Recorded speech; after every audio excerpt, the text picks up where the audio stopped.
સુરેન્દ્રનગરમાં વોટ ચોરીના આક્ષેપ પર કોંગ્રેસ આકરા પાણીની સ્થિતિમાં છે। પૂર્વ ધારાસભ્ય નૌશાદ સોલંકીએ તેમની હાર પાછળ વોટ ચોરીનો આરોપ લગાવ્યા મુદ્દે ચૂંટણી પંચ વિરુદ્ધ રોષ ઠાલવવા કોંગ્રેસ સુરેન્દ્રનગર શહેરમાં મિલન ટોકીસથી ખીજડીયા હનુમાન સુધી મશાલ યાત્રાનું આયોજન કર્યું। કોંગ્રેસના નેતા અને કાર્યકર્તાએ આ રેલીમાં જોડાયા હતા। ખોટા મતદાતાઓનો ઉપયોગ અને બોગસ મતદાનનો આરોપ પણ લગાવ્યો। વોટ ચોરી ગાદી છોડના નારા સાથે આ યાત્રા યોજાઈ। પોલીસે સુરક્ષા વ્યવસ્થા ગોઠવી હતી।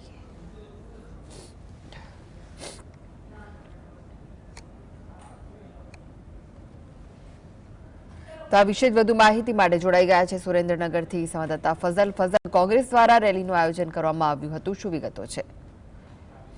ખાસ કરીને સમગ્ર ભારતમાં જે વોટ ચોરીનો મુદ્દો છે તે હાલના તબક્કામાં જે વિરોધ પક્ષ છે તે સરકારનો ઘેરાવ અને ચૂંટણી પંચનો ઘેરાવ છે તે કરી રહી છે।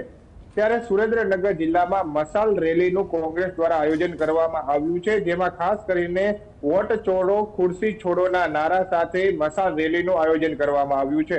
સુરેન્દ્રનગર જિલ્લામાં પણ જે 5 વિધાનસભાની ચૂંટણી યોજવામાં આવી હતી, 1 લોકસભાની ચૂંટણી યોજવામાં આવી હતી, તેમાં પણ વોટ ચોરી થયા હોવાનો આક્ષેપ છે તે લાગી રહ્યો છે। ખાસ કરીને ચૂંટણી પંચમાં રજૂઆતો પણ કરવામાં આવી રહી છે, પરંતુ હજુ સુધી ચૂંટણી પંચ દ્વારા કોઈ પણ પ્રકારના પગલાઓ નથી ભરવામાં આવી રહ્યા, જેને લઈને કોંગ્રેસ છે તે હવે આકરા પાણીએ જોવા મળી રહી છે।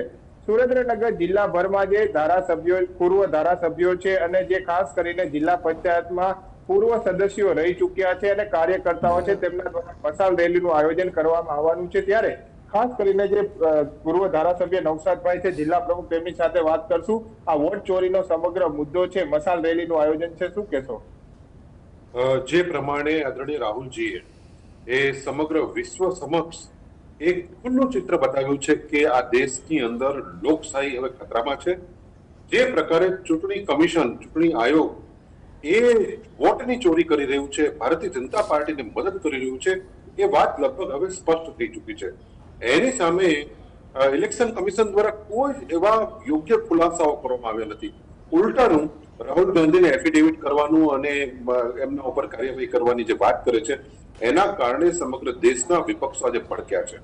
આપણે જોયું હશે કે સંસદથી એ લોકો ઇલેક્શન કમિશન સુધી 300 જેટલા સંસદ સભ્ય એ માર્ચ કરીને જતા હતા, ત્યારે એમને પોલીસ દ્વારા ધરપકડ કરવામાં આવી। અનેક સંસદ સભ્યો ત્યારે બેહોશ થયા। તેમ છતાં એ આજે ઇલેક્શન કમિશન કે ભારતીય જનતા પાર્ટી એનો કોઈ જ ખુલાસો કરતી નથી।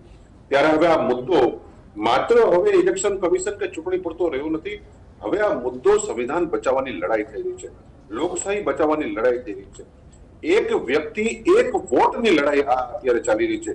જે પ્રકારે લાખો મતદાતાઓ વધી રહ્યા છે અને બીજી તરફ બિહારની અંદર લાખો મતદાતાઓના નામ કપાઈ રહ્યા છે, એટલે આ બંને પ્રકારની જે મોડસ ઓપરેન્ડી છે જેના દ્વારા ભારતીય જનતા પાર્ટી સતત જીતી રહી છે, એની સામે આજે અમે સુરેન્દ્રનગરની અંદર વિશાળ મશાલ રેલી કરવાના છીએ, મશાલ યાત્રા કરવાના છીએ અને અમે જનજાગૃતિનું કામ કરીશું। હવે લોકોએ સામે આવવું પડશે, નહીતર લોકોની હવે જે આઝાદી છે હવે જોખમમાં છે, લોકોની લોકશાહી પણ હવે જોખમમાં છે। આવનાર સમયની અંદર ધીમે ધીમે આ ભારત દેશ હવે હિટલરશાહી કે પછી એ રશિયા કે પછી નોર્થ કોરિયાની જેમ જે ચૂંટણીઓ થાય છે એ પ્રકારની ચૂંટણીઓ આપણે જોઈશું અને જનતાનો અવાજ હવે ક્યાંય આપણે સાંભળી શકીશું નહીં।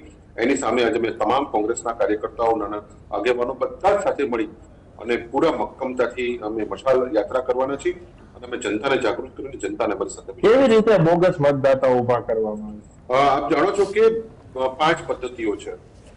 એની અંદર સૌથી પહેલા તો ડુપ્લિકેટ મતદાતાઓ છે કે જે એક જ મતદાર છે, અનેક જગ્યાએ એનું નામ નોંધાયેલું, 4-5 જગ્યાએ મતદાર યાદીનું નામ નોંધાયેલું હોય અને આપણે જોયું કે મહાદેવપુરા વિધાનસભાની અંદર આવા 11,000 મતદારો શોધી કાઢવામાં આવ્યા।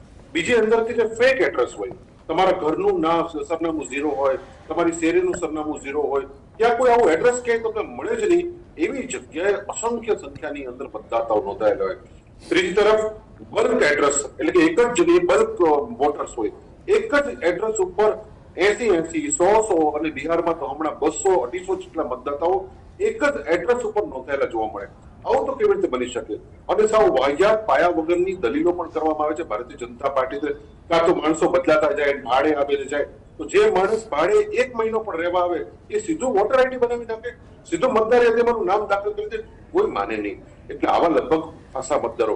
ફોર્મ નંબર 6 જે પહેલી વખત મતદાર તરીકે નોંધાવાનું હોય એ વ્યક્તિનું નામ ફોર્મ નંબર 6 ની અંદર હોય.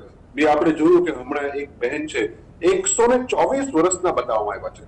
124 વર્ષની એ વૃદ્ધા એક ફર્સ્ટ ટાઈમ વોટર બને છે અને જ્યારે અહીંયા જેને જોઈએ છે એ માત્ર 30-35 વર્ષની બહેન હોય છે, એની ઉંમર 124 બતાવી દેવામાં આવે છે.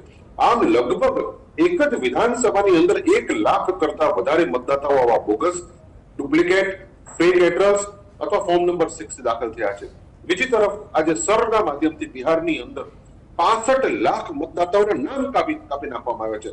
ત્યારે સુપ્રીમ કોર્ટની અંદર પણ કહેવામાં આવ્યું કે તમે જ્યારે 65 લાખ મત કાપો છો ત્યારે એક પણ મત ઉમેરવામાં આવ્યો નથી.